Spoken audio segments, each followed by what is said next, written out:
Thank you all for coming. So I'm going to read an excerpt from my story called Empty Heat. Jessie pushed herself off the mattress and swung her legs over the edge of the bunk. Sweat slicked her back, ran between her breasts. Her nightshirt lay tangled by her pillow, but she didn't bother with it. It's probably soaked anyway. She shuddered, not sure if the goose flesh on her arms was from the cooling sweat or from the harsh Arizona wind shrieking through the rafters. Jessie ran her finger over the puckered skin below her navel. The scar had begun to ache again, she realized. Moving her hand along the dip to the left of her belly button, she found the way to the ragged edge at the end. Her fingers lingered there. It ached the deepest, ran the deepest into the soft flesh and layers of muscle. A grotesque reminder of the life ripped away from her, of the life she couldn't save. A bead of sweat swept down her calf, paused on her ankle before dripping off her heel. The night hummed with heat.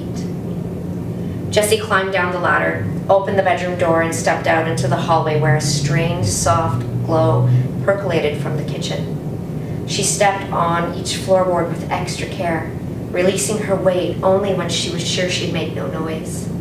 The air smelled sooty, as if the chimney flue had not been properly scrubbed. It was the middle of August, though, and none of the fires were lit. The wind shrieked once more. She hurried across the remaining boards into the kitchen, suddenly heedless of her nakedness. Fire.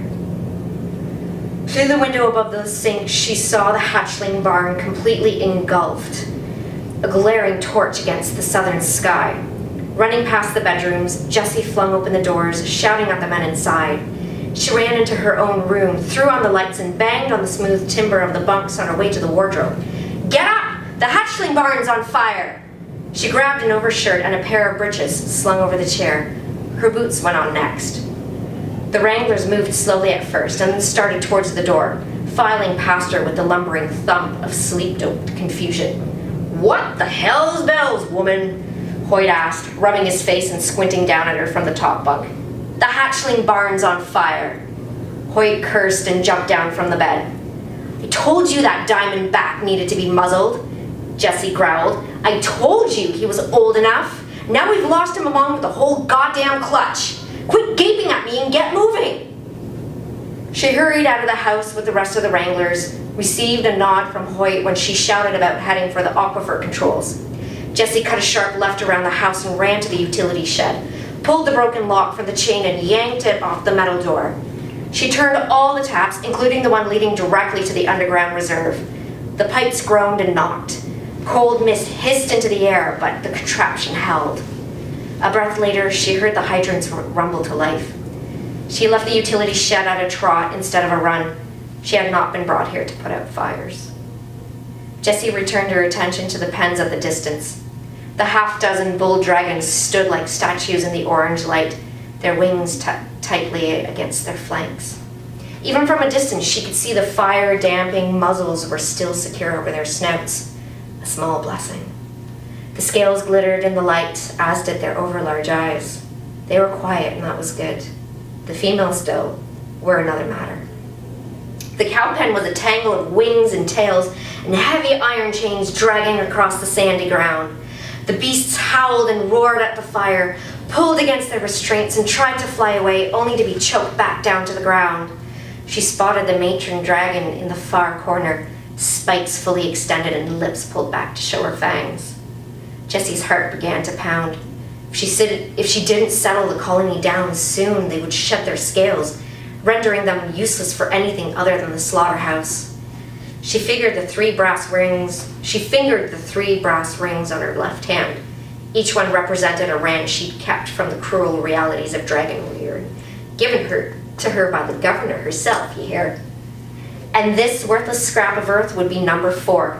Nobody spoke of the established she'd had to leave for the dust bowls and scavengers, and that was just fine. In her line of work, she was the best, but her success had not come easy, nor free. She looked over her shoulder at the hatchling barn where plumes of cold groundwater cascaded over, offering no match to the dry timber and no rescue for the precious eggs within. Jessie opened the gate to the steel pen and withdrew a branding iron, a box of Cracker Jack, and a bucket of day-old bird carcasses from the crate just inside. It would be enough to keep them wary. She followed the stone walkway to the far side of the pen, careful to stay within the reflective markers outlining the path. The cows paid her no mind. They were still flailing about their restraints, whooping fearfully in the warm glow of the fire. They snapped their jaws, unmuzzled, since they lacked the ability to breathe fire like their male counterparts. She stopped at the end of the path and waited. The matron observed Jessie.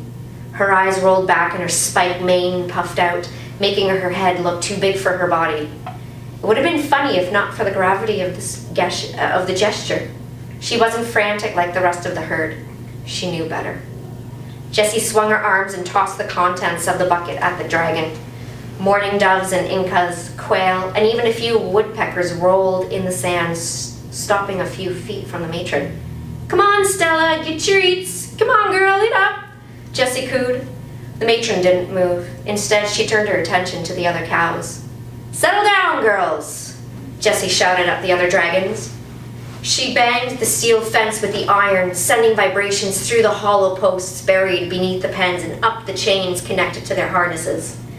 When the dragons didn't respond, she stuck 2 fingers in her mouth and blew.